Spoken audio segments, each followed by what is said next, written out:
Good evening and welcome to the San Bruno City Council meeting of October 22nd, 2013. I'd like to thank the Garden Club for the flowers they always provide. Roll call, please. Councilmember Salazar. Here. Vice Mayor O'Connell. Here. Mayor Ruane. Here. Councilmember Medina. Here. Councilmember Ibarra. Here. Mark Zaffarano, would you lead us in the pledge? I pledge allegiance to the flag of the United States of America and to the republic for which it stands, one nation, under God, indivisible, with liberty and justice for all.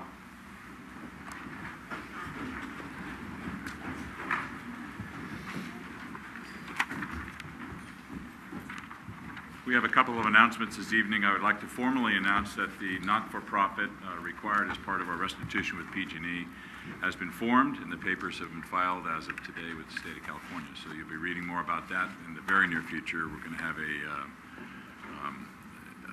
little session for the people that were picked, and then they'll be obviously going out to the community to find out what you would all like to do with that restitution money. Also, there will not be a City Council meeting on December 24th, the fourth Tuesday in December. The only regular City Council meeting in December will be held on December 10th, 2013. We have a couple of presentations. We're going to present a 30-year service award to Information Technology Analyst Eric Jackson. I have a couple of words for Eric because he's kind of a special guy this evening. Eric Jackson, Information Technology Analyst, was hired 30 years ago. 30 years ago. You know, when he was 3, I think. He started his career path in San Bruno as an account clerk in the finance department. One of Eric's early performance evaluations stated Eric shows a great deal of interest in the computer. Little did he and we know that Eric would one day be managing the information technology system for the city. Eric was then promoted from account clerk to financial services supervisor, and while supervising the utility billing division, Eric continued to develop his interest and skills in technology, which also included earning his bachelor's degree in business information systems in 1998. Eric was acknowledged for his additional technology role and responsibilities and reclassified to an information technology analyst. In the years working for the city, Eric has seen employees go from typewriters to computers and dot matrix printers to laser printers. He has been instrumental in the city moving to a more effective and efficient operation, and he should be proud of his success in keeping the city up to date with the tremendous changes that technology has brought over the last 30 years. While working his way up the career ladder during his 30-year career span, Eric has earned the reputation of being available day and night, an effective supervisor, and a great colleague. We are fortunate to have him on our team. Eric?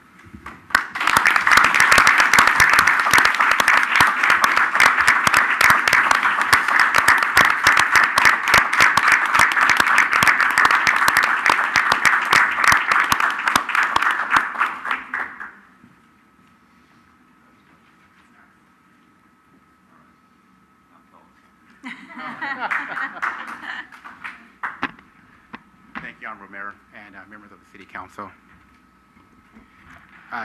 30 years ago, I did start. I would say 29 years ago, after my first year here, I went home. I was living at home, and my mom asked me, "How is it going after your first year?" And I told her, "It's going great." And she wanted to know, why is it so great? And I had to tell her at that point that it's because of the staff here at the City of San Bruno. I've seen so many people come and go, but I work with such an incredible staff. I've made so many friends here, and I said it after the first 5, after 10, 15, 20, everyone that I meet, all the new employees, I tell them, you'll love the staff here. They can't be beat. Those that I work directly with and those that I work indirectly with, they just can't be beat. You can't be beat, and I'm looking forward to another 30 years. And I'm here with my lovely wife, Sharon. I acknowledge her. She puts up with me when I have to get up in the middle of the night or early mornings, but I wanted to just thank you all. I love this city. I really do. Thank you. Thank you, Eric.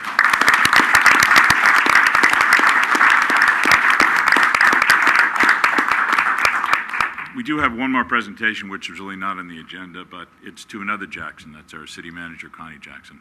And she's been with us for 10 years. And I I can't say enough. Connie?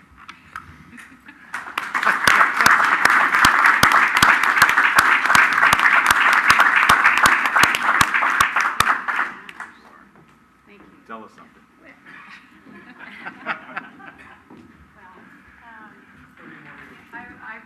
I have a better chance than you do, probably, of another long period of time. I'm just a beginner compared to the other Jackson. This truly is a special city.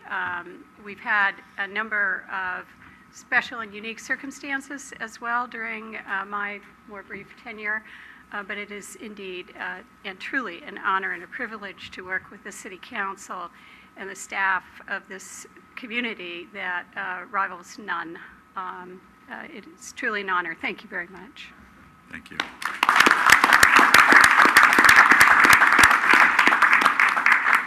Item number 5, review of the agenda. I would like to pull item 7E. Irene, you would like to pull item 7F? Yes. Is that correct? All right. And then I'd like to move, if it's okay with the council, item 10D to the first item of conduct of business. Any other changes? Action on the remainder of the calendar? Move to approve. Second. On the question? All in favor? Aye. Item, Review of the agenda down to consent. item 7E is appoint representative to serve a 4-year term on the Mosquito Abatement District Board, and I'll give this to Carol. Honorable Mayor and Council, I received a phone call from Robert Gay, who's with the Mosquito Abatement Board, and he said that our representative's term was expiring, and he asked if we would consider reappointing him. So I contacted our representative, who is Robert Regal, and he was delighted to be able to do it again. And I don't have any pieces of paper to present to you. I just have what I heard, and I would ask that you would pass it. Okay. So, City Attorney, we're looking for a motion to reappoint Mr. Regal. Yes, that's right. Okay. So moved. Second. Motion second to reappoint Mr. Regal to the Mosquito Abatement District. On the question? All in favor? Aye. And going along with that... Why don't we just appoint him to 8 years? Yes. Robert, you've done a great job. We've said it a number of times and can't say it enough. Thank you very, very much for your efforts. I know you put a lot of time in, and it's really well worth it for the city. So we really appreciate your time. Thank you very much. Thank you. It's the city staff that supports me. Excellent job. Item 7F, Irene. Thank you. I just pulled this because it is a member of the San Bruno Crime Prevention Committee who has to resign his position, and I'd like to have Carol take this opportunity to mention that to people, that they can apply for this position, or what our process is. You can call my office at any time. We have applications. We can send them to you via email. You can come in and you can see me. We actually had 2 people back-to-back apply for positions today, but our Citizens Crime Prevention, we have had several vacancies, and we're really looking for someone to come volunteer for us. So you're welcome. Thank you, Carol. Good. Action on 7F. Move to approve. Second? Motion second to approve item 7F. On the question? All in favor? Aye. Okay. I'm going to double back because I overlooked approval of the minutes of the special City Council meeting of October 8th, 2013, and City Council meeting of October 8th, 2013. Any errors, corrections, omissions? Seeing none, they'll be approved as submitted. Item number 8, public hearings. There are no public hearings this evening. Item number 9, public comment on items not on this agenda. It is the council's policy to refer matters raised in this forum to staff for investigation and or action where appropriate. The Brown Act prohibits the council from discussing or acting upon any matter not agendized pursuant to state law. Would anyone like to address the council under public comment? Tell us your name and your street, please.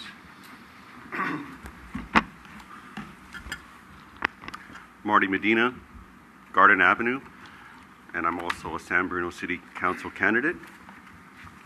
I'm here tonight to provide some water rate comparison, because I've heard during the campaign that our water bill is not the highest, it's not the lowest, it's in the middle.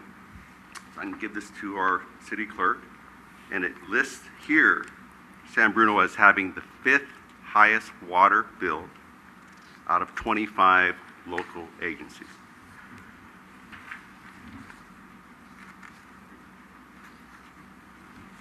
So I would like the council to maybe provide some clarification about what is the official standing of our water based on what we believe it is, because it's definitely not the middle. And with another 10% increase for the next 3 years, it's going to be right there near the top. So I've heard rumors that the council may be considering to do something about the rates here real soon, and definitely think most people are interested in that, and would like to hear back at that soon. Thank you very much. Anyone else? Mr. Rico? Robert Rico, 7th Avenue, but I'm representing the chamber tonight just to remind you that this Sunday, as part of our farmers market, we're having our trick or treat up and down the avenue starting at noon. Some of the stores that are open will have pumpkins in their window, cut out pumpkins, and they will have free candy, as will a lot of the vendors. We're also going to have a costume parade and judging at 12 noon. There'll be prizes and prizes and prizes and prizes, my flyer says. And also we are partnering with Recology to act as a donation point for Coats for Kids. They are collecting those again this year. So new or gently used coats, we have a container, and in November they will be distributing those, and there'll be more information later. Thank you very much. Thank you. We have a quick Mr. question. Rico? Yeah. Hi. Is the Halloween parade down San Mateo Avenue, is that Yes. what you're saying? Is that in place of the one that has been at Tan Fran, or is this No, a separate one? This is a separate one. This is And the just- third year. okay. We did one not in conjunction with Farmers Market, but on San Mateo Avenue the last 2 years. Okay, do you have a time, age range? Is there an age limit, or does it matter, or nobody cares? Little ones up to, I don't have the exact, but not the real old ones. Okay. Grade school, I think, is the. is the- 12, 10 or 12? It's okay. Yeah. But if you want to Go on come and my help knees. judge, we're looking for judges. I'm out of town, but thank you very much. All Okay. right. Thank you. Anyone else? All right, we'll move right on to conduct of business. Item 10D is adopt a resolution approving a sanitary sewer lateral replacement program in the Crestmoor neighborhood. Harry?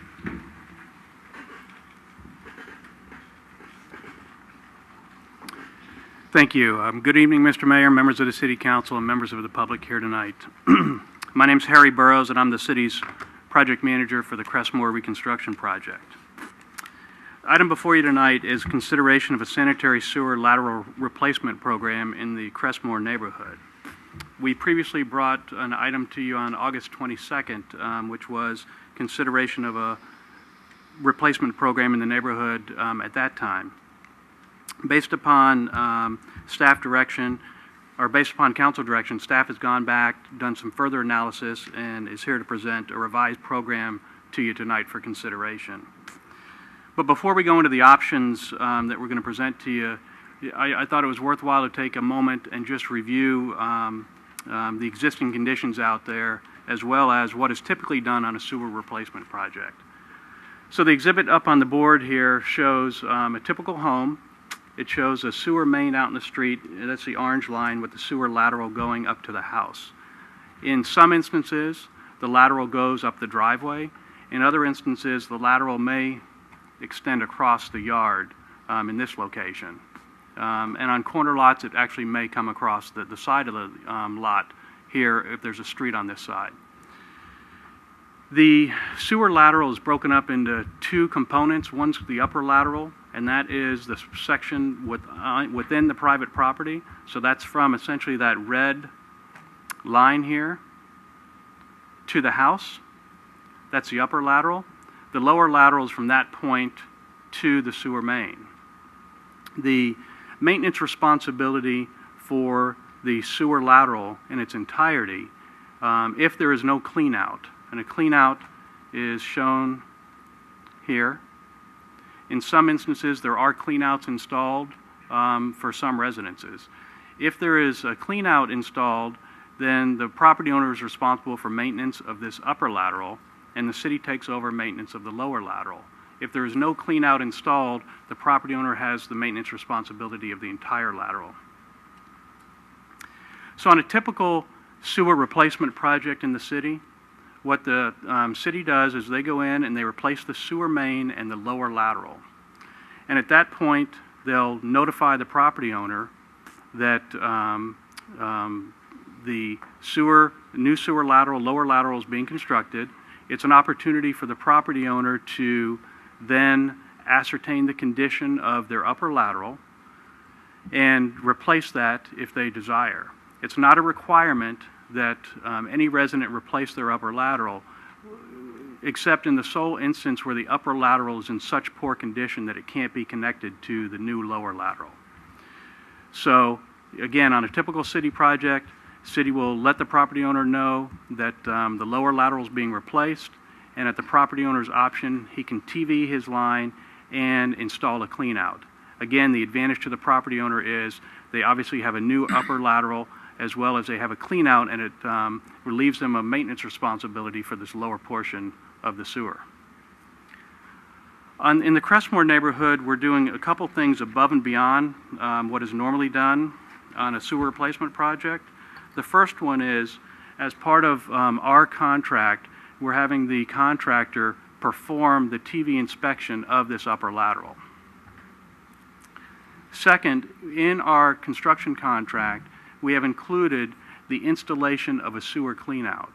So that's already part of our contract. So what we're doing is we're replacing the sewer main out in the street, and then we're replacing the lower lateral.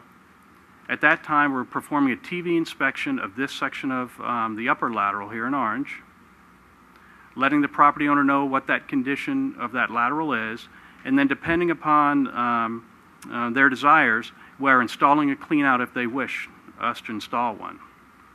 Again, we can perform the sewer replacement within this project without going on private property at all. We can install a clean out just inside the property line with minimal impact to the property owner if they don't desire the upper lateral to be replaced. However, in many instances, the upper lateral is made of Orangeburg pipe. It is a material that is no longer used or specified. It is subject to degradation over the years. It was material that was used, right after World War II through the early 60s.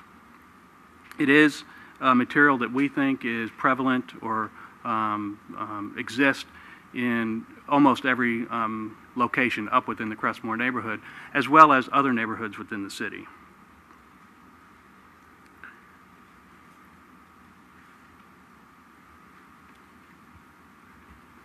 So what we have done is we have gone out and done a full inventory of the sewer laterals within the entire Crestmoor neighborhood. And this is a summary here, but instead of dwelling on these details on this slide, let me show you the next slides, because I think it will illustrate this a little bit better. So there's 4 or 5 different conditions that we have out there. The cost of this the cost of the lateral sewer replacement, the lateral replacement, can probably be broken down into 2 components. One is the actual pipe replacement cost, and the other is what we call surface restoration cost. So when an upper lateral is replaced, it can be done one of 2 ways. It can be done with an open cut method, which is essentially just like it sounds.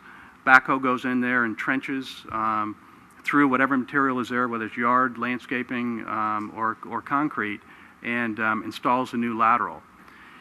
In some instances, it can be done trenchless, and essentially trenchless is pipe bursting. And what is done then is an excavation is made at the connection to the house, and an excavation is made just behind the sidewalk, and the section of pipe in between there is actually burst with a probe and a new piece of pipe drawn through there that replaces the old Orangeburg pipe. In some instances, trenchless technology cannot be used for a couple different reasons. One, if the lateral is in really bad shape and has bellies in it, you can't replace it trenchless because whatever you put in there will follow that same profile and you'll have those bellies in the pipe, which obviously is not desirable.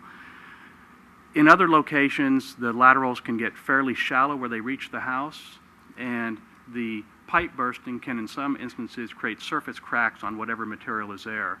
So if it's concrete or decorative paving, it can cause cracking in those locations.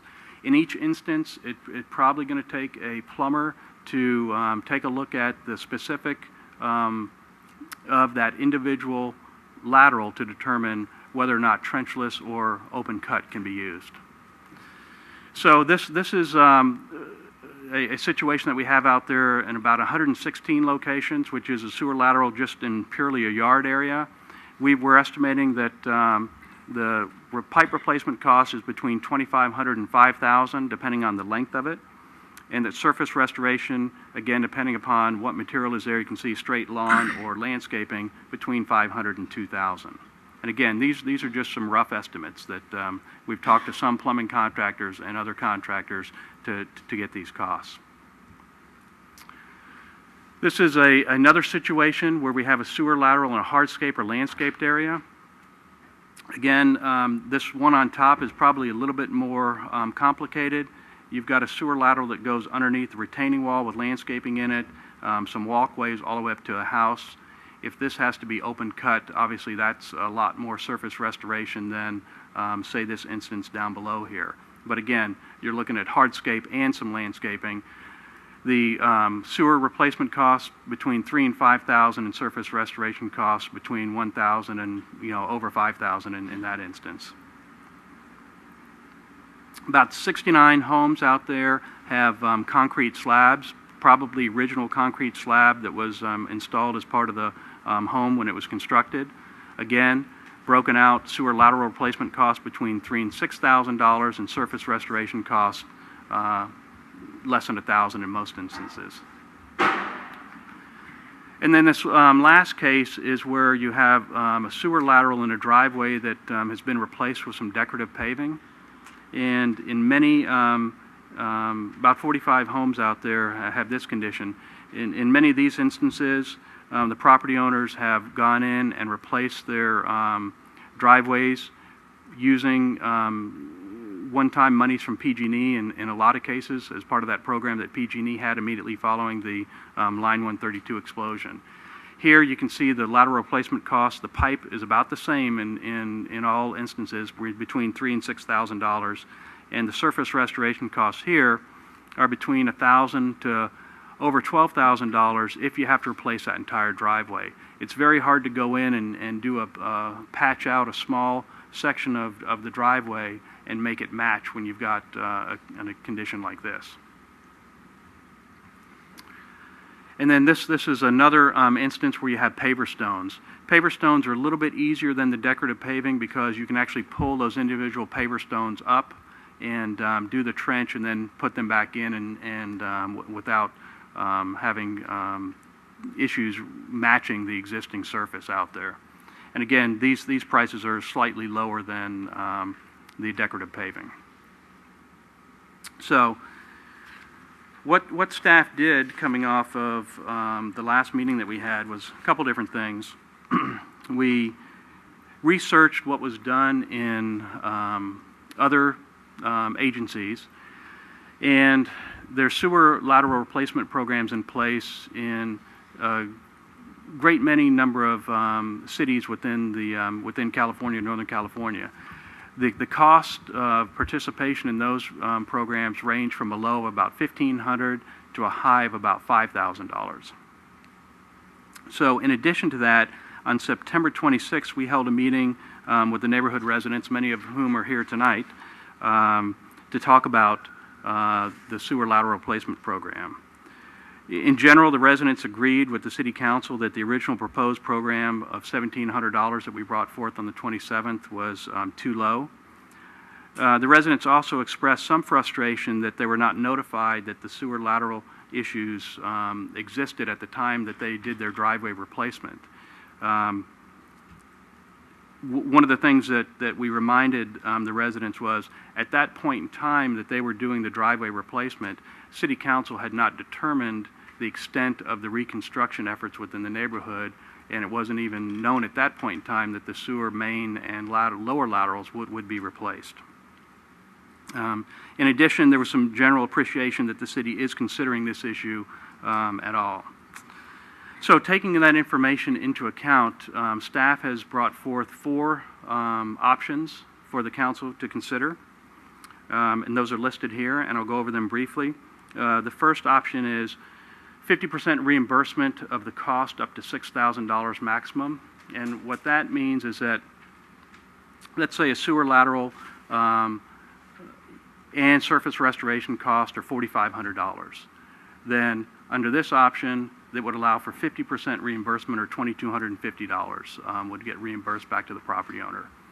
If, for example, the total cost were $7,500, again, it would be half of that. It wouldn't reach that maximum of $6,000 until the total cost was in excess of $12,000. So that's option number 1. Option number 2 is full reimbursement cost up to $6,000 maximum.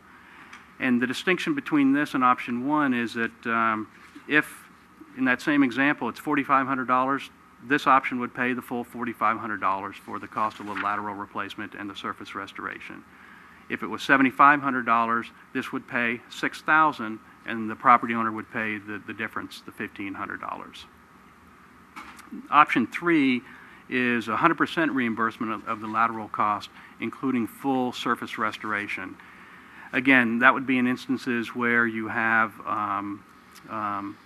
decorative paving or some other surface that is fairly expensive to replace, and we would have to do open cut. This would pay for 100% of that cost, which in some instances could be, in excess of, between surface restoration and the pipe, it could reach $18,000 or more for some residences. And then option number 4 was one that we've seen one other city do, and that's 50% reimbursement of the cost, and to cover the other 50% if the property owner didn't have the funds to do so, would be a loan for 50% of the remaining amount. And that could be in the form of a low interest or zero interest loan paid back over some reasonable period of time, 4 years, 5 years, something like that.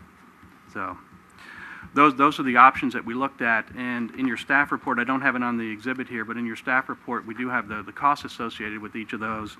Option number 1, and again this is based upon our preliminary estimates, about $1.35 million. Option 2, a little over $2 million. Option 3 would be $3.2 million, and option 4 would be the same as option 1, which would be a little over $2 million. But option 4 would require a funding source for the loan amount, and potentially the loan could be another amount equal to $2 million. So we need to find a source to loan the money for that extra $2 million, potential extra $2 million. Again, the loan program would have some other administrative issues associated with it that we would have to deal with, factor into it. Some other factors that the council should know for their decision here tonight is part of the requirements of the settlement that the city did with Baykeeper based upon the 2010 lawsuit is a requirement for the city manager to bring forward to the city council by February of 2014 an ordinance for consideration that would put a due on sale clause for sewer lateral inspections for homes as they're sold citywide. And essentially what that would do would, prior to selling your house, you'd have to get your lateral inspected, and the lateral, if it was in substandard condition, would need to get repaired or replaced to the city's satisfaction as part of the sale of that home. Another thing to remember is that the upper lateral placement is not proposed to be performed by city contractors. Under this program, the laterals would be replaced by the property owner using private contractors, and then they would submit reimbursement requests to the city, and the city would reimburse them for the cost of that construction. The other thing that was mentioned in the September 26th meeting by the residents was, can the city help in either selecting plumbing contractors or pre-qualifying plumbing contractors? The other question that has arisen is, can the city put a requirement on this program such that local contractors can be used? And I'll let the city attorney expand upon that further if need be, but essentially the answer is no. Unfortunately, we can't put a local preference in place for this work. Additionally, I don't think the city wants to be in a position of pre-qualifying contractors to do work on private property. We sometimes do pre-qualification of work that is being done for the city. It's where we can control the work, but on a private property, we can't really control that work. So that's probably not something that we want to pursue. In summary, so the replacement of the upper laterals, I just want to repeat, is not a requirement of any resident to do. It's optional, but it's something that property owners would probably be prudent to do if their pipe is Orangeburg and if it is in poor condition. The recommended option, we think, strikes the best balance. I didn't tell you what the recommended option is. I apologize. So our recommended option is option number 2, which is full reimbursement of the cost of the sewer lateral replacement up to a maximum of $6,000. That's the recommendation that we put forth in the staff report. We think that strikes a balance between protecting the integrity of the public sewer system, as well as not constructing improvements above and beyond that have public benefit on private property. So the resolution that is attached to the staff report tonight is consistent with the staff recommended option. If the City Council picks another option, we can just replace and amend the resolution accordingly to match the option that they select, that you select. So with that, I conclude the presentation and welcome any questions. Harry, so in any case, the city's going to replace the lower portion. The city's going to video the whole portion, and the city's going to put in a cleanout. The city will, correct. The city will replace the lower lateral, will TV the upper lateral, and will install a cleanout if it's desired. Okay. In some instances, let me show you an example here. So for this upper picture here, this property owner, if we TV his lateral, their lateral, and it's in good condition, they may say, look, I don't want a clean out cut into my driveway. It's a brand new driveway, decorative paving. I don't want it. What's the advantage or disadvantage of the clean out, other than aesthetics? The advantage is twofold. It's another access point for maintenance. If there's a clog in it, you can go down in that location, and if the clog is between the clean out and the main, it provides an access location. And that's the other city advantage, responsibility. Yes, the other is that it relieves the property owner of responsibility of maintenance from that clean out point to the main.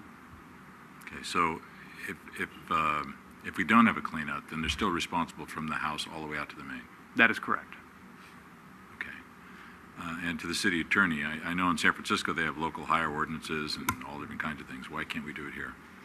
One of the main reasons is that those ordinances in general are found to be of dubious legal validity, except in circumstances where the city can demonstrate that local contractors' costs are higher in that particular city. And so that would be, I think, a difficult finding to make for San Bruno. it's probably a much easier finding for San Francisco to make.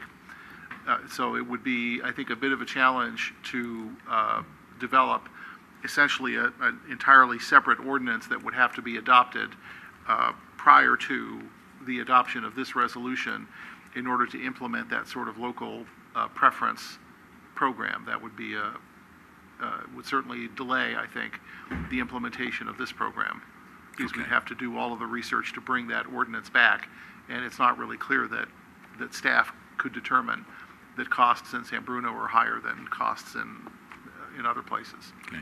And Harry, when you're talking about all of these different scenarios and the cost for each one, that cost includes permitting, inspections, and everything also, not just the actual physical construction? These costs that are shown here are just for the construction. I think what we have talked about was that, consistent with the other work that was done, that has been done up in the neighborhood, that any fees associated with this work would be waived to the property owner. Okay. And those additional costs would be absorbed by the trust? Okay. Okay. Okay. Anyone else? Through the chair. Michael? You quoted some prices, and I'm assuming those are based on 100% participation. But I know that you and your team have done some unofficial polling up there. And do you have any feel for whether or not everyone would be participating, or if it would be a small portion of people participating? We feel like there would be a large amount of participation in this program, particularly given that through this process, the neighborhood has been educated as to what Orangeburg pipe is and its life expectancy. I think prior to this, there has been about, I want to say, 35 or 40 homes that have gone in and replaced their Orangeburg pipe. So there is a knowledge within the neighborhood that replacing these pipes are probably a good thing for them long-term as homeowners, in addition to the benefits that it provides, the city, our public system, to replacing those pipes. Okay. And in terms of the property lines, so we're using property lines as the cutoff point between what we call upper and lower. In each case, is it pretty much defined by the edge of the sidewalk? No, in this neighborhood it varies. In some streets it's about 3 foot behind the back of sidewalk, and on other streets it's about 4 foot behind the back of sidewalk. Okay. And so that area between that property line and the sidewalk, is that considered, that's a city easement, or is it? That's part of the street right-of-way. Part of the street right-of-way. Right. Okay. And in terms of what we could expect the clean out to look like, so you said, some people may not want that in the middle of a nice decorative driveway. Is it something that protrudes from the ground? Is it a hole in the ground with a cap? What could we expect that to look like? Yeah, it's flush with the ground. I'm not sure if any of these photos actually show it, but it's a flush with the ground. It's a round. It's very similar to this. This is a water meter box. It's shown on this. So it's not quite that big. So it would be sitting, roughly right here, and it's round, and it's got a little concrete cap on it, or a metal cap on it that says sewer. And it's got a concrete band that goes around it. Where some people might object to it is in these instances, where if we were to go in and put one in, we would have to cut out a square block here of this existing driveway that might be smallest, probably 3 foot by 3 foot. So now we've got a 3 foot by 3 foot square that we've cut out at that location of that clean out to install the clean out. And we can't, in most likelihood, replace that surface to exactly match that driveway. So you're always going to be able to tell that there's been a patch there. Even though we can get close to matching that, it's depending on the age, when that, how many years it's been since that driveway was constructed, and what they used to stain it, we're not going to match it exactly. So in those instances, some property owners have elected to not install the cleanouts. Okay. And based on what we know about the geology in that area and the lifespan of Orangeburg pipe, is it possible that if somebody didn't replace their section, that it could remain fine for the foreseeable future without needing to do any of these upgrades? I think it is possible. I mean, that pipe has been in place well beyond what is considered by some people its normal life. But if it's in an inert situation, there's no trees nearby, there's no roots that are intruding on it, and they haven't had any past problems with their sewer, then the pipe can stay there longer. Okay. And I think at the last presentation you mentioned that there is some economies of scale in people choosing to do this at this point when the connections are exposed and they're ready to do that. But if, say, somebody decided not to do anything at this point and they wanted to wait a few years and then they decided they had to do it for whatever reason, percentage-wise, how much more expensive could they expect that to be? Would it be a 20% savings over doing it now, or would it cost twice as much at that point? We haven't gotten into that level of analysis, but you do raise a good point. One of the items that was brought up at our meeting with the residents was, a desire that they expressed amongst themselves, and we said that staff can help as much as possible, is to talk to one or several contractors to see if they did this on a large scale, if there were 20 of them or 30 or 50 of them, what sort of price break would you get from that? I would anticipate that there would be a price break. What that is, I couldn't tell you. Okay. And in terms of our funding source, depending on the level that we choose to fund this,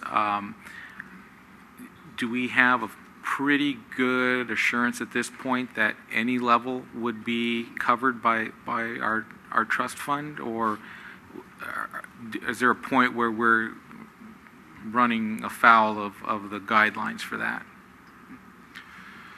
Well, I'll take a stab at that. It's a difficult question because we haven't directly discussed the issue with the trustee. So we haven't asked the trustee, is 6,000 going to do it, or what if it's 7, or what if it's 5? What we've tried to do, as you see in the resolution, is as best we can make the case that at least a partial reimbursement for replacement of the upper lateral is something that's going to help the whole system. But there probably is a point at which, as Mr. Burrowes said, that you're spending public money merely for a private improvement on private property. And there's not really any dividing line where that is. And there certainly isn't, certainly the trustee hasn't expressed that. I think based on what you decide tonight, we would then go back to the trustee and say, here's the program that's been at least tentatively approved by the city council. Make the best case that we can using the resolution and the documents that are here in the file and the staff report, and say, hope that the trustee will find that the reimbursement plan does come within the ambit of the trust. But again, remember that most of the, if not all, of the trust expenses have been paid for, except for very little, have been paid for improvements on public property, or on private property only where there's some sort of imminent danger that there's going to be a problem, like retaining walls and so on in the canyon. So that is something that we're looking at carefully, and we tried to make the best case we could in the resolution, but it's certainly by no means certain that the trustee would automatically and without question approve 100% reimbursement, for example. Okay. And so if the answer came back that no, we're sort of exceeding our boundaries there, then we can sort of pull that back and kind of reconvene to figure out what is appropriate. We're not and of locked course, into funding it without a funding source.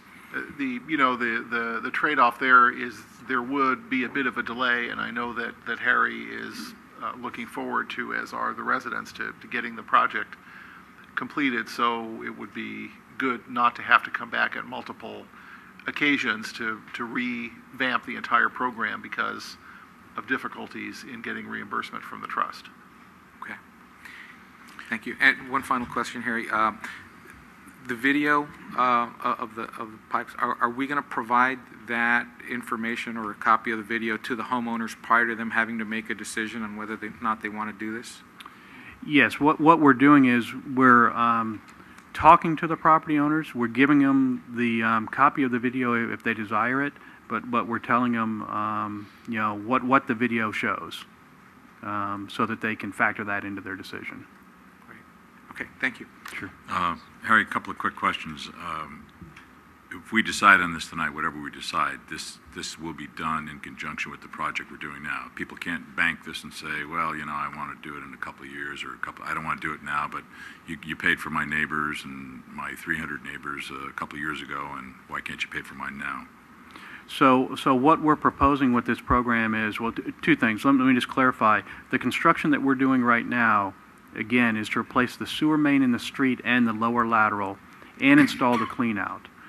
What we're proposing for the program is that the program would reimburse residents who have retroactively done sewer replacement, lateral replacement back to the date of the explosion forward.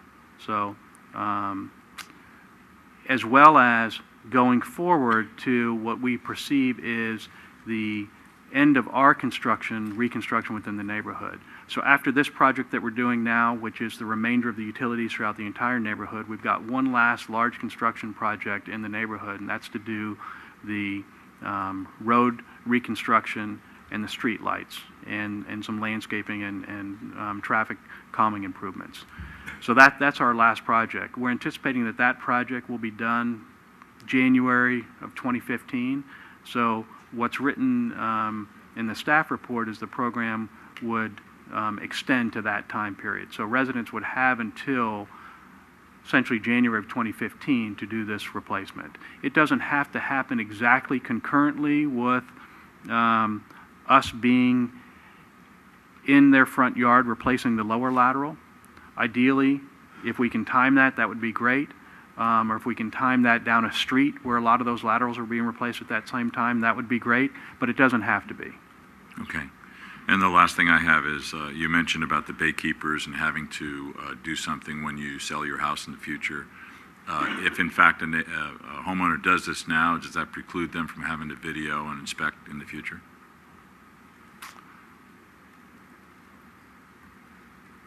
I don't know.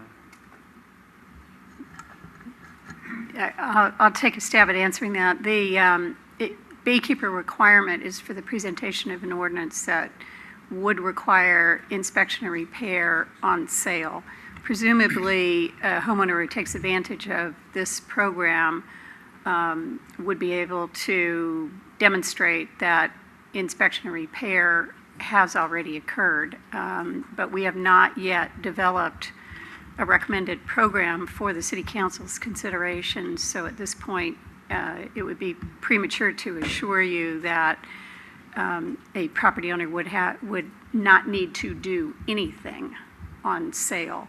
I think our intent is to try and structure a program for your consideration that would take advantage of the fact of what we know, what's been done recently, and what we know a property owner can warrant to, and avoid to the maximum extent possible a property owner incurring additional difficulty as part of that due on inspection on sale provision. Okay, thank you. Anyone else? Rico? Just on the video, Mr. Mayor. In some cities, the video is only good for so long. Doesn't mean, so when the ordinance comes forward, keep that in consideration. Some cities, if you've taped it and you have the DVD, certain cities in the county say, okay, that's good for 3 years, 5 years, because obviously over a period of time things can happen, even if it is new and replaced. So I think we need to have that understood when that topic comes back. One thing you had mentioned was January 2015, and I don't want to get off topic, but circling back around to that, because all of a sudden that obviously seems very long, and I saw some some interpretation and size within the audience. And so, grimace. Okay. So that I want to understand better, but we'll stick to this, and I'll have questions when we circle back around. Ken? I have an issue with this public money. It's not all public money. I mean, it's public money within the area. So, we could be spinning our wheels here if we're talking about something that is a full reimbursement on private property. So I'm not feeling comfortable with how we're going to deal with the administrator on approving this. I'm in favor of full reimbursement. This is not the same as using general fund money, for a sewer lateral repair project in any other part of the city. So, I mean, this is, and we've stated it at the last meeting, is that this wouldn't happen if there wasn't an explosion. So, I throw that out. With that said, is there a way that we can implement a citywide program also, and then maybe fund it in two ways, through a city program and also through the trust, to avoid that? I guess that might be discussed if we have issues. I do have, I don't want to speak for the neighborhood, but this gets out that there's going to be in excess of 300, 250 sewer laterals up for grabs. You're going to get inundated. And so, inundated with plumbers. But there's got to be we have to find some way to, curb the solicitations, try to at least, organize a referral basis, so that the residents feel comfortable. They've been through the ringer already. So, and some of them, more so than others, but we've heard stories about what's, issues that have gone on up there. And then you answer my question as far as reimbursement for those that have already taken care of them, so they'll be at least reimbursed for whatever program we select. And then I'm interested to hear either from you, Harry, or from the public as to those that have those situations where they have a decorative paving that they don't want to tear up, or have the retaining wall and all the hardscape and landscaping that they just can't see, disrupting at this point. Okay. Thank you. Irene? I'd like to hear from the public. Okay. Just on that, my understanding though too is with the decorative, there is the option to have the clean out. Correct. It's not a requirement. That is correct. Because in all, you can say, well, we can try, or whomever can try to match it. It's not going to match. Right. It's the bottom line. Let's just be upfront and frank. It will not match. So, but that does leave the option to the resident for the aesthetics or their choice. That is correct. I was glad to hear about it going, I'll say, back, because I know there are some folks that have already done that, have already done the sewer lateral. One who I spoke to just the other weekend, and she said, I've done it, but taking me out of the equation and looking at the neighborhood and the residents, at this point, and I'll like to hear from everyone, but option 3, I know we have to go to the administrator. I know that it's a trust, but I think that, let's put it this way, you don't gain anything without asking and without trying. And I think it's the money is there for that neighborhood. That's what it was presented for. I think we could hopefully have a strong argument as we have with the others, that this moves it forward. And in all honesty, the neighborhood continues to go through a lot of inconveniences. You've got new homes that have gone, and they're dusting like crazy, just with all the construction and the house and the cars and all of that. So at this point, unless I'm compelled otherwise, I could see going toward option 3. And then again, if we have some unsettling news that's not, then we may have to come back and have a discussion. Okay. Anyone from the audience like to speak to us? Please come up to the podium and tell us your name and your street.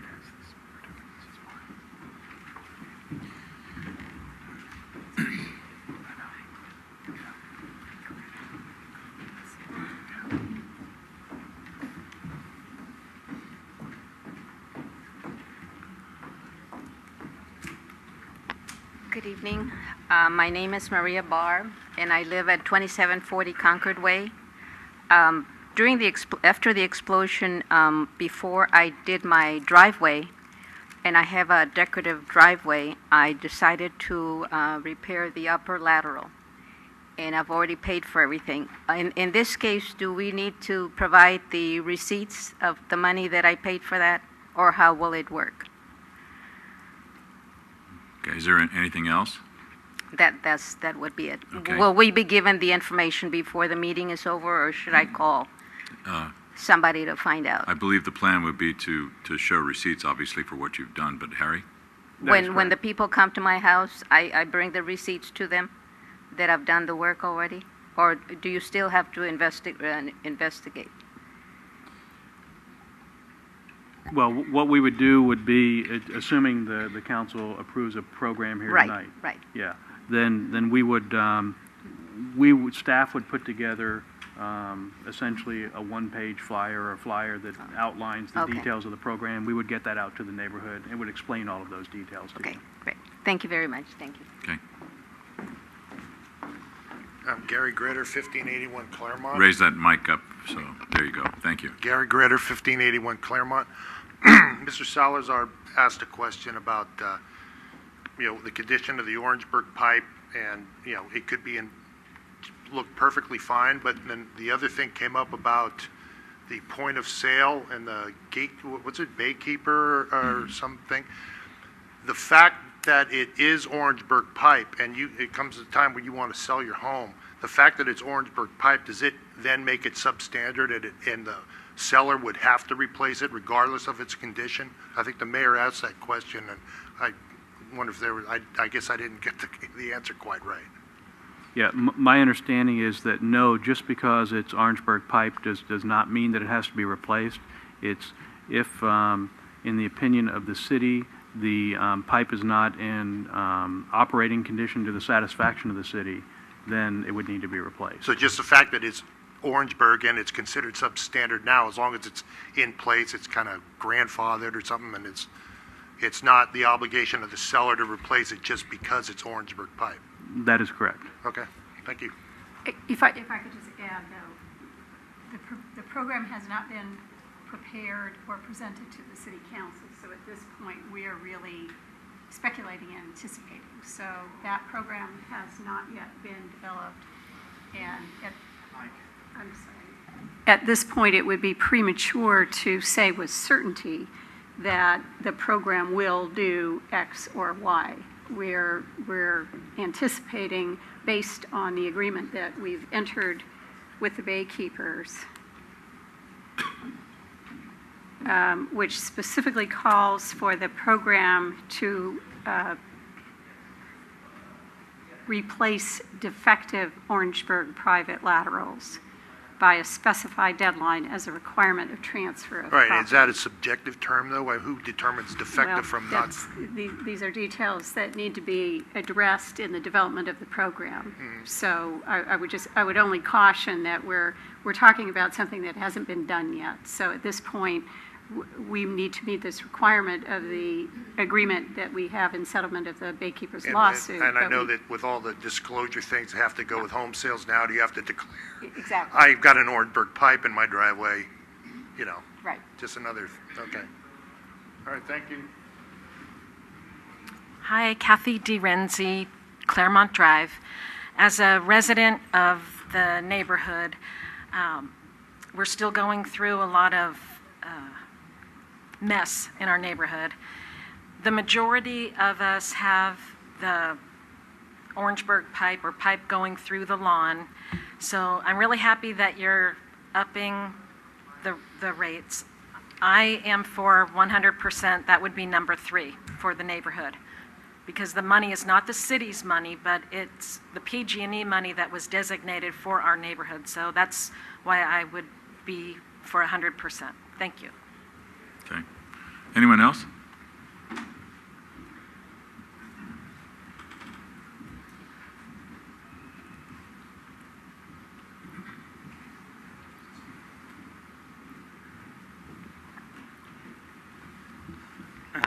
Dan DeTropany, Plymouth Way, and I just wanted to second that, what Kathy just mentioned.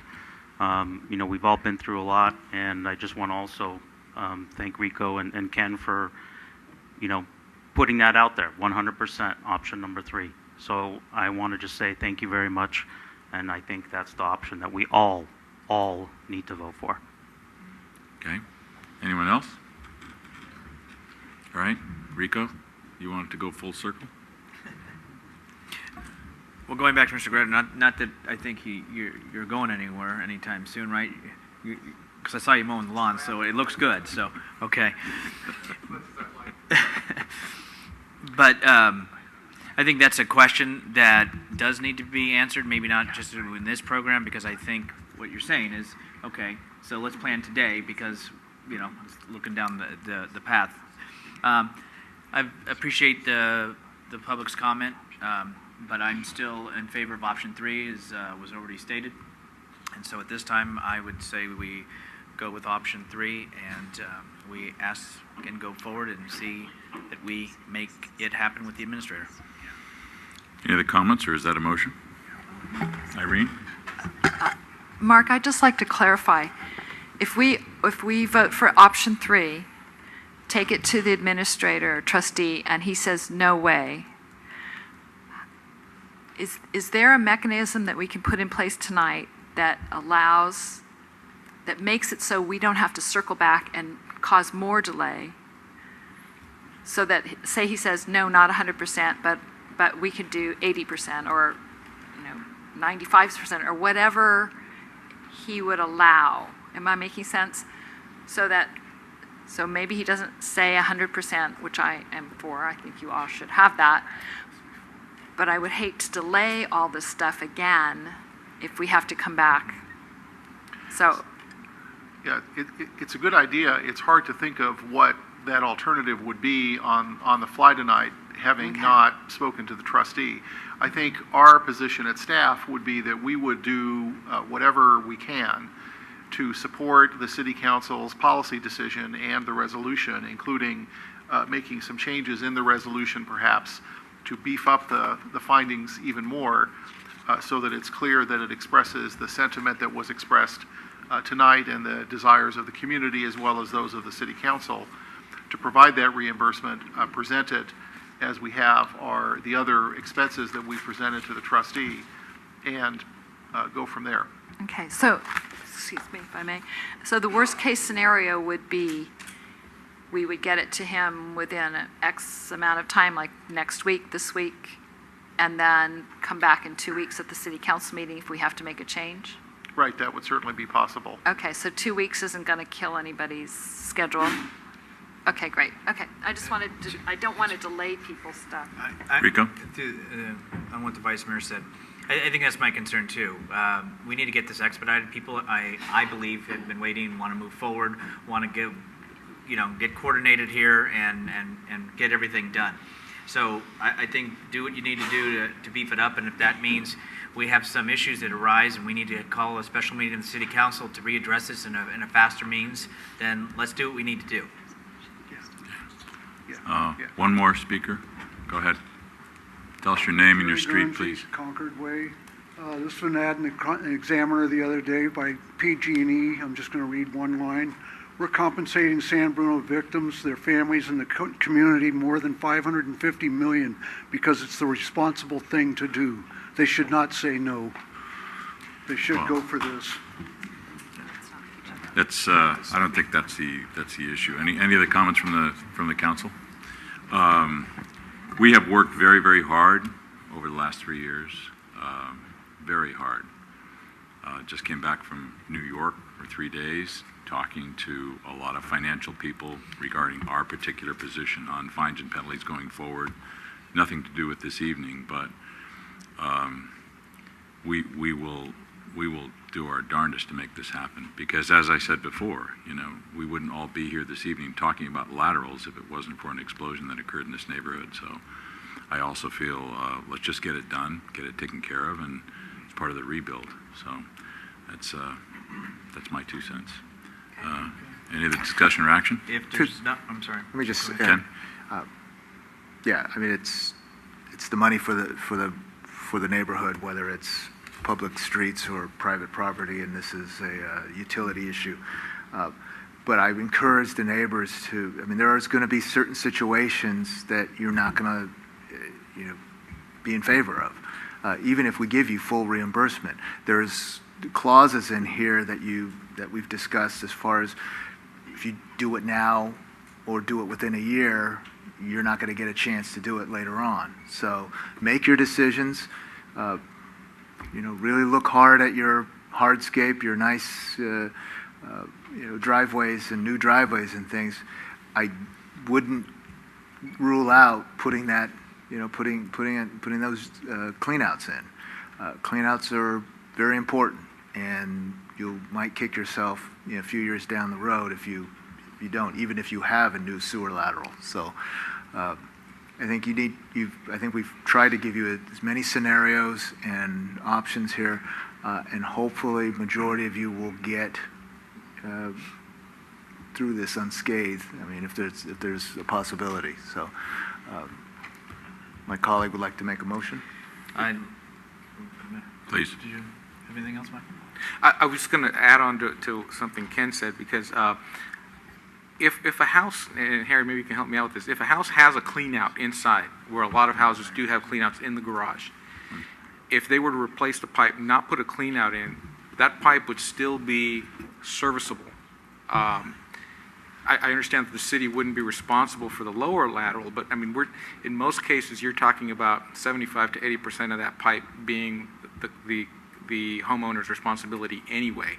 So all you're really buying is that extra 20% if you already have a clean out. So I just wanted to get that out there just so that people kind of understand the mechanics of that the city would be responsible for the smallest piece by putting that clean out in, but replacing the pipe still has benefit, even if they're only using their existing clean outs that are in the house. That is correct. They would have the benefit of a new lateral from their clean out in their house, in their under their house, in their garage, wherever it's located, to the main. To the main, right. Correct. Yeah, and the clean out is mainly just to distinguish where the problem lies.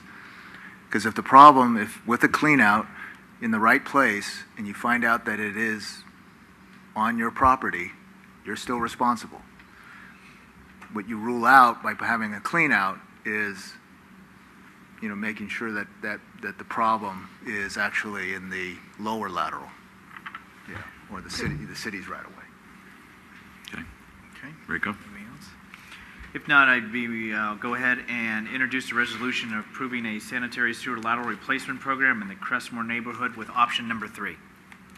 And Mr. Mayor and Mr. Medina, if I may suggest that resolution also include some additional language to reflect the sentiment expressed at the City Council meeting here tonight and at the meeting that Mr. Burrowes attended at the community, so that we can make it clear to the trustee that this is the City Council's policy decision. I had said, do we need to beef it up, and I think in summary, that's what that just said. Okay. Yes. So introduced. Councilmember Medina. Aye. Councilmember Ibarra. Aye. Councilmember Salazar. Aye. Vice Mayor O'Connell. Aye. Mayor Ruane. Aye. Thank you.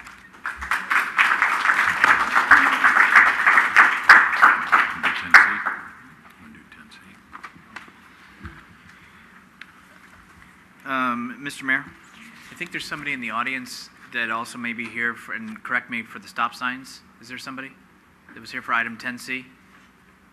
Nope. I missed. No? Okay. Then we're just going to go on to item conduct of business, item 10A, receive a report on the well 15 replacement project and authorized design and of proposed test well at the Acapella site and an optional test well at the Commodore site. And I'll wait 5 minutes if you want to clear.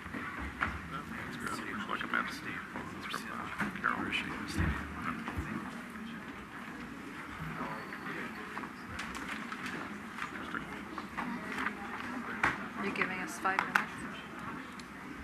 Yeah, I don't know. No, I just was asking. Just stretching.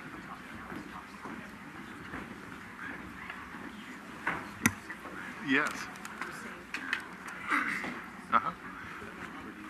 So the trustee is Michael Garvey. He's an independent person that was appointed. It's not PG&E making the decision. No relationship whatsoever, that's right.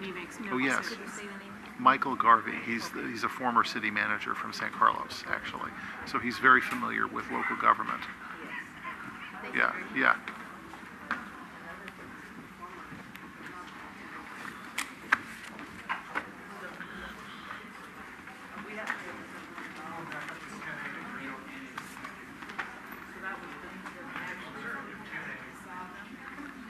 Oh, good. We have a witness. Did you take pictures? I think they filmed. There were lots of big trucks. And then when you pound on the side of the truck, stuff goes in with it. As long as it's full of something.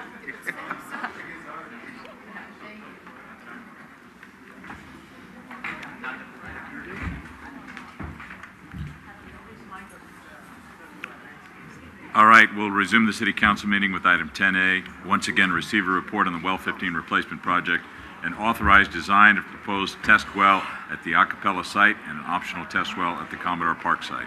Staff report, please. Good evening, Honorable Mayor and members of the council. The city currently receives water from 3 supply sources: the San Francisco Public Utilities Commission, a small portion from the North Coast County Water District, and local groundwater through 5 production wells. Well 15, located at Commodore Park, has been out of service since 2010 and is a significant source of the city's water production. Over the past few years, the San Francisco Public Utilities Commission has significantly raised its water rates, and their rates are projected to continue to rise in the future. These escalating costs are passed through to San Bruno water customers. It is important for city to maintain a balance between city water production and purchased water from the San Francisco Public Utilities Commission to control costs, maintain redundancy, and flexibility of service. In September 2010, the city performed a site analysis and the selection criteria for the relocation of well 15. 6 potential well sites were evaluated and ranked according to geologic conditions, proximity to other wells, and known contamination sites. 2 sites were found to be most suitable for a new well: Commodore Park and Archstone Apartments. These 2 sites are located on the north side of 380 between El Camino Real and 280. The Commodore Park site location is currently used as a dog park. The dog park is located on the east side of the Commodore Park, near the existing well 15 building, and is a popular area frequented by dog owners. The Acapella site is approximately 700 feet northeast of well 15 and is near Archstone Apartments. This location is over a deeper portion of the underground aquifer than the Commodore Park, and is expected to have a higher production rate of water. However, it is also anticipated that manganese treatment will be required for the Acapella site. Based on this information, a 30-year life cycle cost analysis was performed comparing a production well at the Acapella site versus the Commodore Park site. It was concluded that the higher cost of manganese filtration equipment and operation at the Acapella site would be offset by the requirement to purchase more water from the SFPUC due to the lower production rate at the Commodore Park site.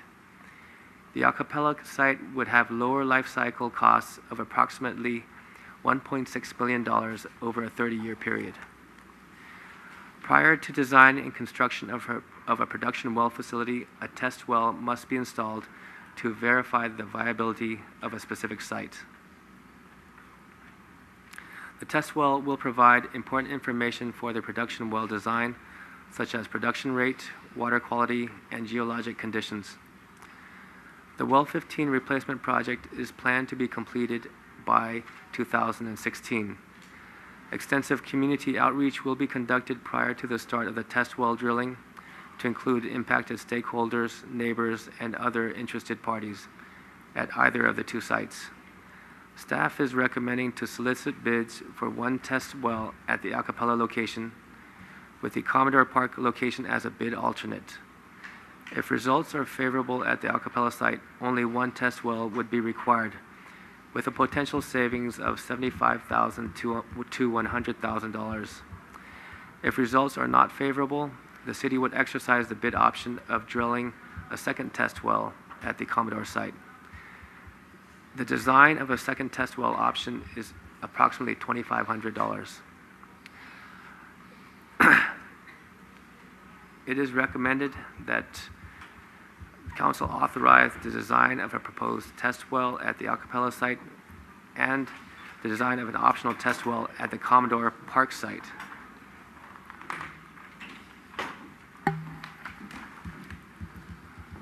Alternatives would include the design and installation of two wells together. The location of the final production well would be constructed at the test well site with potentially higher yield and water quality. Another alternative would be to design and award a construction contract for a test well at the Commodore Park site as a base bid, and a test well at the Acapella site as an optional bid item.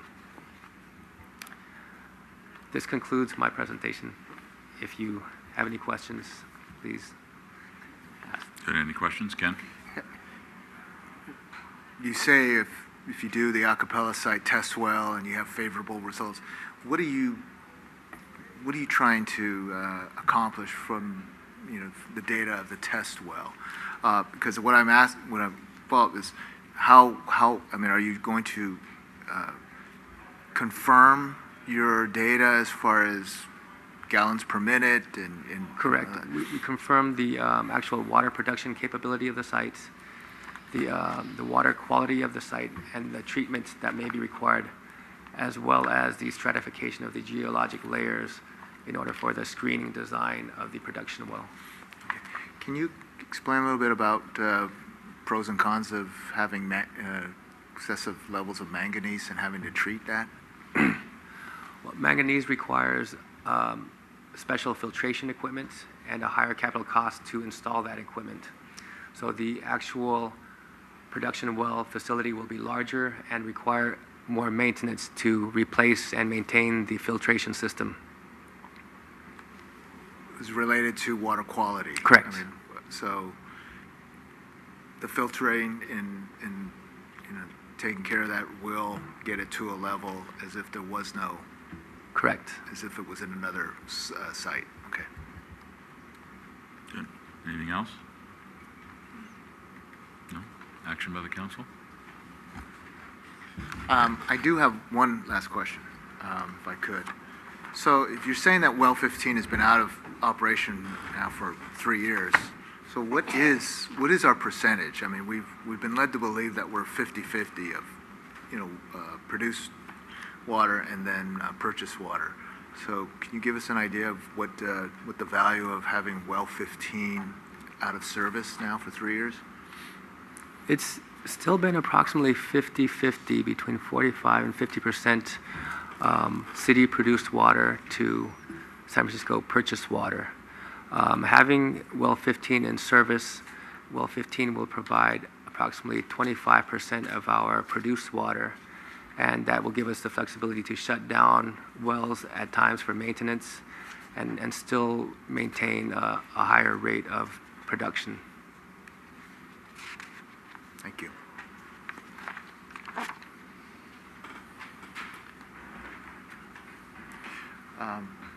Do you have anything else? I was just going to say it also gives us more reliability or more access to water during a drought time when San Francisco PUC might cut back on water available to us. So we'd have our own source, so we wouldn't feel the pinch as much, which is another piece of it. And we still have a restriction as to how much we can pump. Is that true? Correct. We can't just have five wells going full force. Getting us over 50%. based on our agreement with SFPUC, our maximum yearly production should be in average up to 2.1 MGD a year.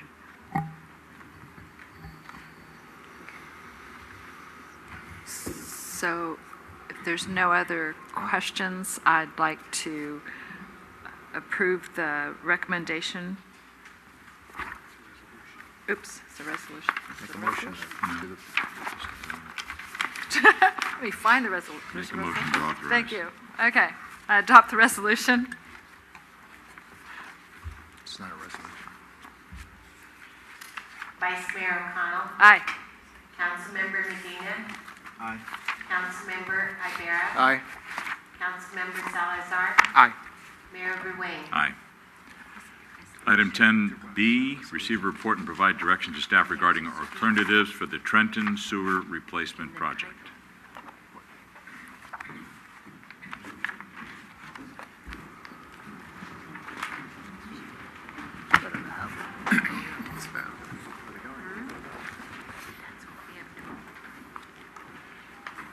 All right, you want to listen? You want to hear about sewers?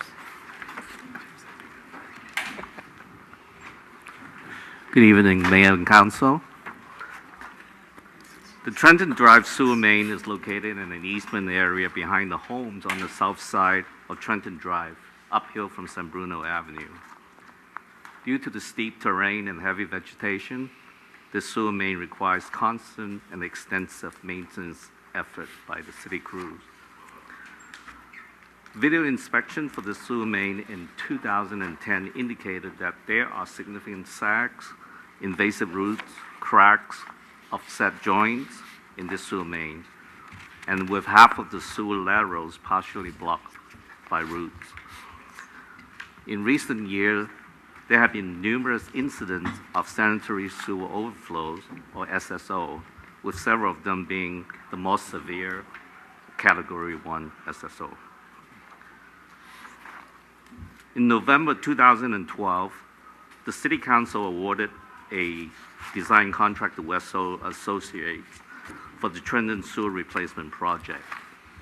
At that time, staff indicated to Council that we will explore the possibility of rerouting, relocating the sewer main from the back of the homes to the right-of-way on Trenton Drive.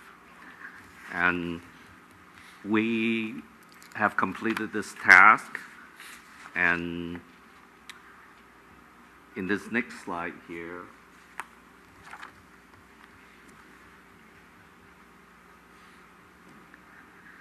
okay, we evaluated 6 alternatives, and of the 2 of the 6 alternatives were relocated the sewer main to Trenton Drive.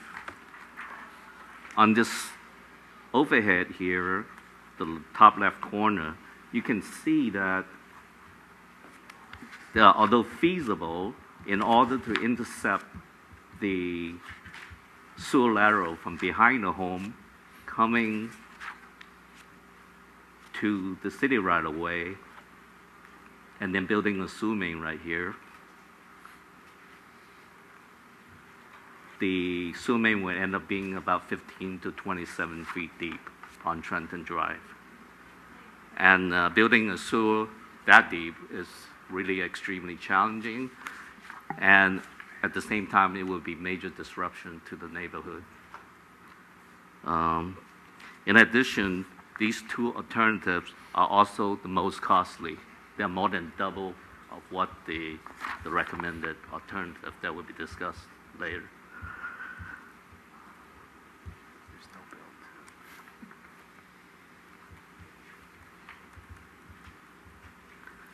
Okay, in this next slide here, it shows the recommended alternative.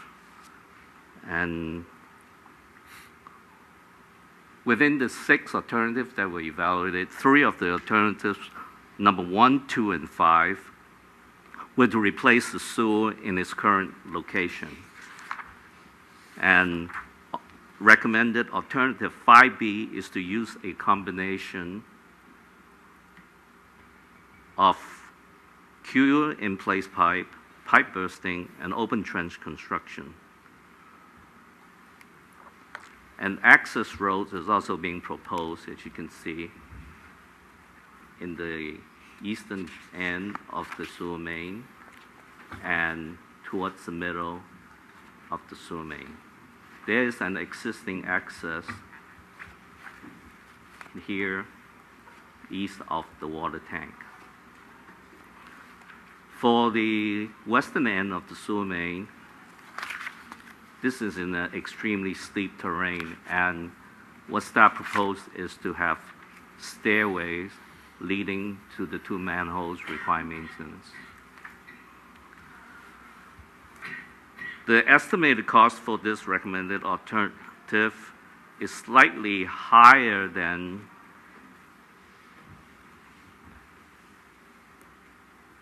the other two alternative 1 and 2 to replace the main in this current existing alignment. So it's 1.07 million versus 1 and 2, which is about a little over 900,000. But however, this alternative would provide the least disruption to the neighborhood and also give the city a better sewer main. And this concludes my presentation, and I'm here to answer questions. Good. Any questions of staff? Michael? Are you going to replace their lower laterals?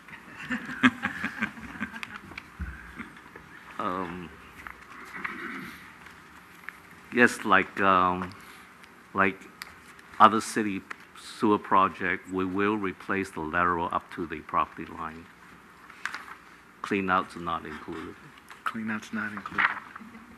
But in this case, it's all in the backyards, not in...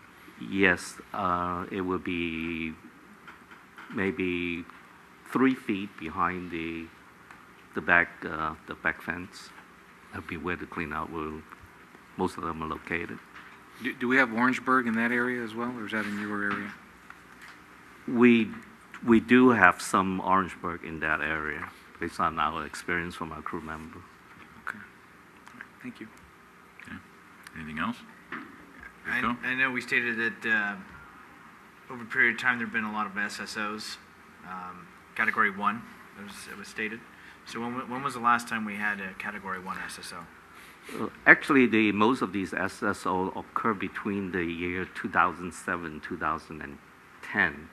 And since then, our crew has been implementing a very intensive treatment, maintenance, cleaning, foam treatment for the roots intrusion. And so in the last several years, there has not been any major sanitary sewer overflow in this sewer main.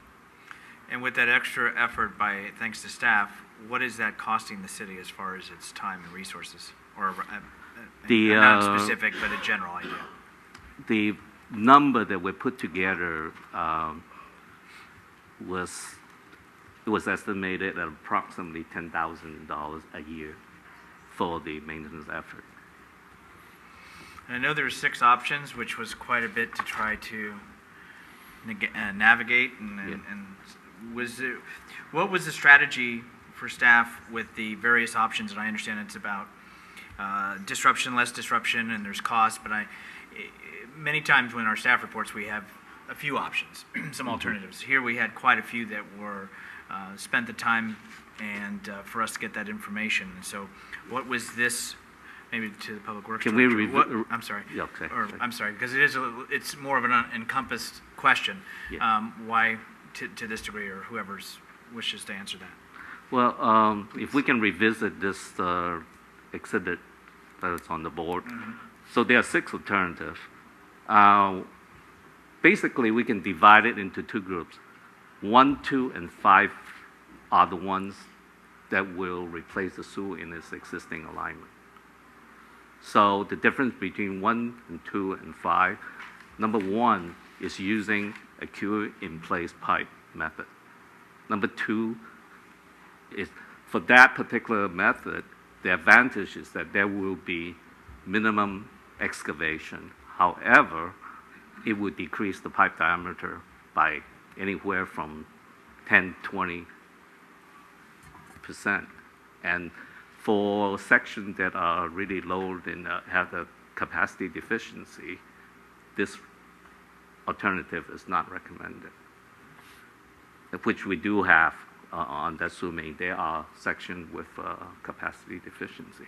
And alternative number 2, that is also in its existing alignment, but using pipe bursting. And note that in this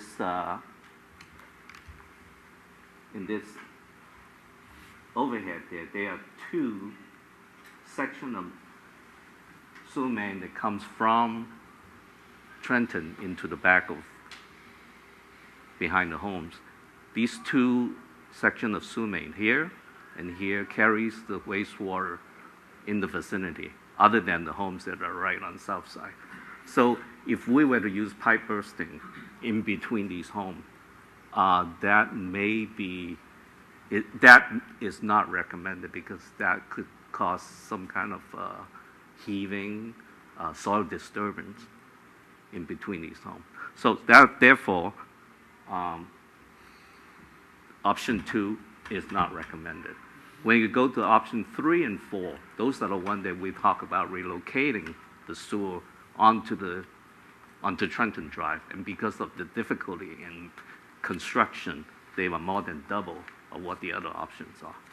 5A is an option that using the combination of queue-in-place pipe bursting, and open trench. So basically for number 5, option 5, the section that between the homes will be used to queue-in-place pipes. So there won't be any ground shaking operation. For the main line, we would use pipe bursting, which will increase the capacity. And for the 2 ends of the sewer main, we will use open cut, and that will raise the slope of that sewer main to provide better flow. So that is the recommended option, using all 3 technologies. The difference between 5A and 5B, 5A will still have the sewer main going through Livingston Terrace. 5B is to reroute that section of sewer main going onto San Bruno Avenue. And alternative 6 is actually an exercise to see if installing individual ejector pumps for each one of these 40 homes. And the city will, by installing these pumps, the city will essentially assume the responsibility to maintain all these ejector pumps.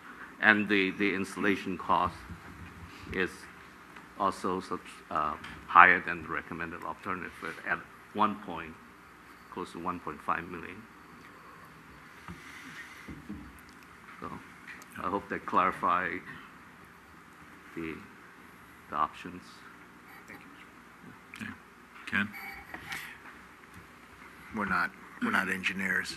Yeah, we're not engineers, and I think reading through the consultant's report, everything clearly details all the advantages and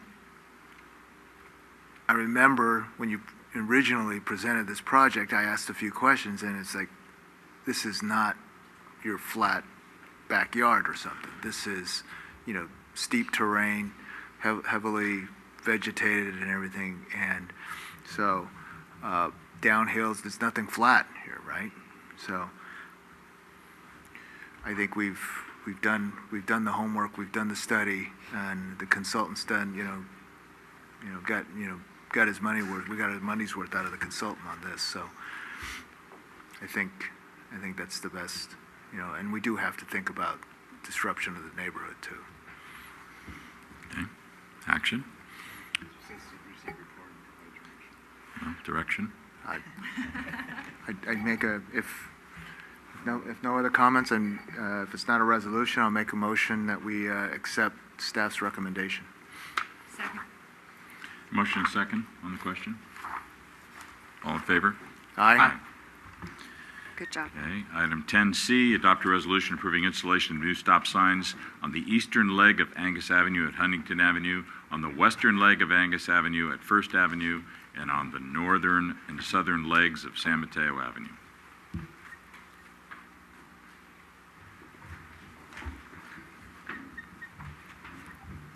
Good evening, Honorable Mayor and members of City Council. My name is Tina Singh, Associate Engineer with Public Services Department. As you are aware, a few of city intersections have been modified as part of the San Bruno Great Separation Project. Some of these intersections now need stop signs to better control traffic movements. The picture on the screen behind me shows the intersections around the old Angus Avenue at Great Rail Crossings. The traffic along Angus Avenue between Huntington and First Avenue was free-flowing so that traffic queues would not occur on the rail tracks. After the rail tracks were elevated, obviously the need to maintain a free flow traffic on Angus is no longer needed. The proposed stop signs are on both ends of the Angus Avenue. And another intersectional location for your consideration tonight is the Huntington Avenue and San Mateo Avenue intersection in the downtown area. This intersection was modified to provide the additional space needed for the future Posey Park. The modification aligned Huntington Avenue to Angus Avenue, and 2 stop signs on San Mateo Avenue are needed now to assign traffic right-of-way. The Traffic Safety and Parking Committee reviewed and recommended the proposed stop sign installation at their October meeting without any concerns. If the City Council approved this recommendation, the Joint Powers Board will install the necessary stop signs and pavement markings as part of the San Bruno Great Separation Project at no cost to the city. That concludes my presentation. Any questions of staff? Thank you. I have a question or a comment on, could you go back to First and Angus? I go there, no, the other, is that, yeah. On the, let me see if I can say this, it's the southbound west side what is that, Huntington? Huntington, that right there. I realize it's an existing stop sign, but because of the reconfiguration and the fact that with the barriers of the grade separation, people stopping there, they stop at the sign and then there's no line of sight, or it's not a very easy line of sight from there to this people coming underneath the overpass. Does that make sense? What I'm suggesting is we might need to look at moving the crosswalk and that stop sign further south, because it's a very difficult. It's very difficult for people in that place to see what's going on. We will work with JPB to finalize the actual alignment and location for the crosswalk, and make changes to the other location where we are not recommending for new stop signs or new markings. But we'll look into to make the intersection so that we can improve sight distance and visibility. Oh, good. Okay, those were my major concerns for those, and then I'll wait for my next question. Why don't you go ahead? Well, it's about the parking on the great separation. All right. Anyone else for staff? Mr. Rico? Robert Rico, 7th Avenue. I have a similar concern southbound on First Avenue coming up to Angus. I'm concerned on how far back both the stop sign and the crosswalk is going to be. Currently on the northeast corner of Angus and First Avenue, there's a telephone pole right almost in the street, and there's a container on the property there. And as you are coming south on First Avenue, or when you're going west on Angus, depending on where the stop sign is, there is a inability to adequately see what's over on the other side or what is coming to the stop sign at Angus. So I think it's critical where the stop sign on southbound First Avenue is placed. Thank you. Thank you. Okay. And I think that's, with your email earlier this week, I think that's being addressed. So. I'm aware that the city is looking into it. Right. Okay. Irene? Okay. I have no more questions on this. It looks like those are things that should be done. I just had the concerns about the sites. I noticed that they're doing the construction on the sidewalk part of the underpasses as it feeds out into this to First Avenue, and then they've stopped. Have we had any kind of update about what they're going to do for sidewalks and parking? Because it doesn't look like they're moving the soil westward to make room for parking and sidewalks, but that's just what I see as I go down there. So have we heard anything more from them? Since our last presentation to the council on the design on the east side was no additional detail developed by JPB to provide further information.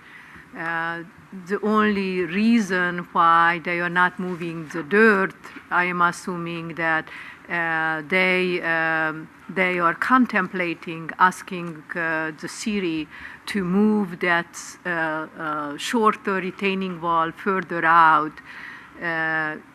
closer to First,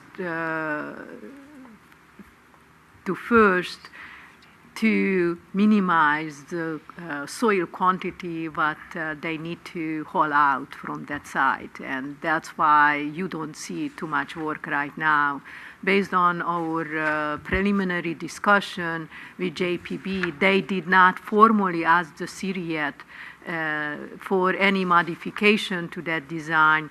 Informally, they were basically told that the city would like to see the design how you saw it the last time FEM was presented to you. But that would be my assumption that the activities slow down on the east side until they will clarify that issue for themselves. Okay, and one more. Just, have we heard anything else about the arch? Since we're on the grade separation? They are still waiting for some lights to install on that mock-up for the arch, and I am asking them certainly almost each second, third day, and that is still not available for your review.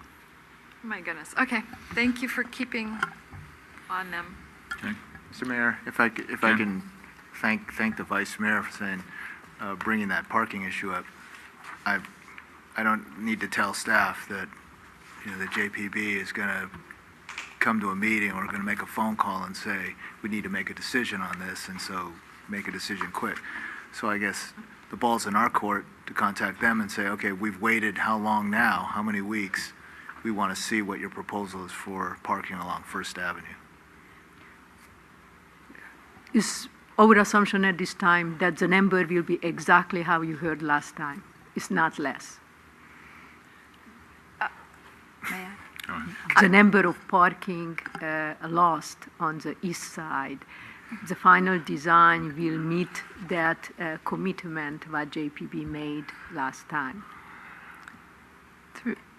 I'm not really clear on this. I'm not satisfied with this. I think that I'm confident they're going to give us the number. I'm concerned about how it's going to look when they do that, because the pictures they have at City Hall that are sitting up there look very nice. They have the bulb out, and they have the sidewalk, and the streets look wider. So that's what I was led to believe is going to happen way back before this last presentation. That's what I believe the public was led to believe, because those were the pictures that were put out there. Those were what we were given. So I'm not worried about the numbers. I'm worried about how it's going to look and how it's going to actually function. I don't want a skinny, narrow street with skinny, narrow parking and a skinny, narrow sidewalk if we can take some of the, or, be given the right of way or however we're going to maneuver it so that it's a decent area and it looks like the pictures that they gave us 9 months ago or Right, and- however many months ago it was. So that's my concern. No, and it's what's unsatisfactory is that we left it for them to come back, with a change. Raphael stood there and said, "I'm not sure how much of the street we can take, or how much, whether or not we can, retain the same street width, in order for us to provide the same amount of parking that we had, the parallel parking that we had in the past." So, I'm willing to look at the drawings that the contractors are going to work off of. I don't need a special presentation, but we can't be presented with something that after the fact and then see that it's not something we agreed on when all the formwork is on. I clearly hear your concern. I will make sure that they will provide us in a very short time with the detailed design for the east side. Through the chair, I won't add to on that aspect, but also lighting came up when I was at the Bel Air meeting, and there was concerns from some residents in the lighting, and that was something also they said there was going to be looked into and addressed. So Correct. obviously you'll probably have a long phone call tomorrow, and we'll hopefully get some good information. I have a 8 o'clock meeting with them tomorrow morning, and This certainly is they will hear convenient. exactly what Timing is you everything. related to us tonight. Action on item 10C. I'll introduce the resolution approving the installation of the new stop signs. Councilmember Salazar. Aye. Councilmember Medina. Aye. Councilmember Ibarra. Aye. Vice Mayor O'Connell. Aye. Mayor Ruane. Aye. Item 11, report of commissions, boards, and committees. There aren't any this evening. Item 12, comments from council members. Mr. Mayor, if I could. Ken? I've alerted the council and the city manager. I think in light of the incident with the gas leak, over on by El Cristo School, I'd like us to take the lead and probably have the fire department and the police department develop a plan, a protocol that the school district and the community could accept, so that we know what's going to happen if another incident happens. In addition, a separate item, I'd like to request that the TSBC look at parking on North San Mateo Avenue, north of San Bruno Avenue. I know there's been problems. I know there's been a history of issues along with the types of businesses and the lack of parking. But I know that the PD can probably do some things also. So I'd like to see, what can come out of that. Thank you. Okay, anything else? All right, we're going to go into closed session. Item 13, we have 2. Item A, conference with real property negotiator pursuant to Government Code Section 54956.8. The property is a property address of 105 Cabrillo Way. Agency negotiator is the city manager. Negotiating party is the city of San Bruno, and under negotiations, the price and terms of payment. Item B, conference with labor negotiators pursuant to Government Code Section 54957.6, agency designated representatives, city manager, human resources director, finance director, employer organizations, miscellaneous bargaining unit, mid-management bargaining unit, San Bruno Management Employee Association, public safety mid-management bargaining unit, police bargaining unit, and fire bargaining unit. Prior to adjournment, I just want to wish everyone a happy Halloween and a very safe Halloween going forward. This meeting is adjourned until the next City Council meeting right here on November 12th, 2013.